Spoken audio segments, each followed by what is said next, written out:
അസ്സലാമു അലൈക്കും. ഇന്നത്തെ ക്ലാസ്സിൽ പറയുന്നത് നമ്മുടെ ജീവിതത്തിൽ സ്വകാര്യമായി വയ്ക്കേണ്ട 8 കാര്യങ്ങളെക്കുറിച്ചാണ്. നമ്മുടെ ജീവിതത്തിൽ നടക്കുന്ന കാര്യങ്ങൾ ഒരാളുമായി പങ്കുവയ്ക്കാതിരിക്കുക.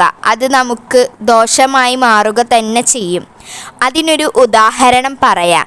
നമുക്ക് 4 സുഹൃത്തുക്കൾ ഉണ്ടെങ്കിൽ നമുക്കൊരു നന്മ വന്നാൽ നമ്മൾ 4 പേരുമായി ഷെയർ ചെയ്യും.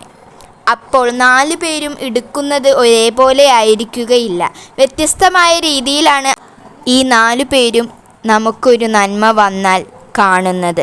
അള്ളാഹു എനിക്ക് മാത്രം ഇതേപോലെ തന്നില്ലല്ലോ എന്ന വിചാരം അവർക്കുണ്ടാകും. മറ്റാരുമായും ഷെയർ ചെയ്യാൻ പാടില്ലാത്ത ഇസ്ലാം പഠിപ്പിക്കുന്ന കാര്യങ്ങൾ നമുക്ക് നോക്കാം. 1. നിങ്ങളുടെ സമ്പത്തും വിജയവും ആരോടും പങ്കുവയ്ക്കാതിരിക്കുക. 2. നിങ്ങളുടെ വ്യക്തിപരവും കുടുംബപരവുമായ കാര്യങ്ങൾ ആരോടും പങ്കുവയ്ക്കരുത്. 3. നിങ്ങൾ ചെയ്ത പാപങ്ങൾ ചെറുതും വലുതുമാകട്ടെ ഇത് ആരോടും പറയരുത്.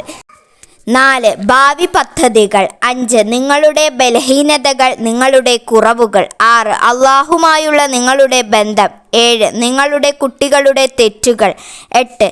നിങ്ങളുടെ നല്ല പ്രവർത്തികൾ, നിങ്ങൾ ചെയ്യാനുദ്ദേശിക്കുന്ന നല്ല കാര്യങ്ങൾ. ഇസ്ലാം പഠിപ്പിക്കുന്നുണ്ട്, നിങ്ങളുമായി ബന്ധപ്പെട്ട കാര്യങ്ങൾ മറ്റാരോടും നിങ്ങൾ ഷെയർ ചെയ്യാതിരിക്കുക. കണ്ണേറ്, ബുദ്ധിമുട്ട്, പ്രയാസങ്ങൾ നിങ്ങളെ തേടി വരും. മറ്റുള്ളവരുമായി നിങ്ങൾ ഷെയർ ചെയ്താൽ ഇൻഷാ അള്ളാഹ് എല്ലാ ബുദ്ധിമുട്ടുകളിൽ നിന്നും അള്ളാഹു നമുക്ക് കാവൽ നൽകട്ടെ. അസ്സലാമു അലൈക്കും.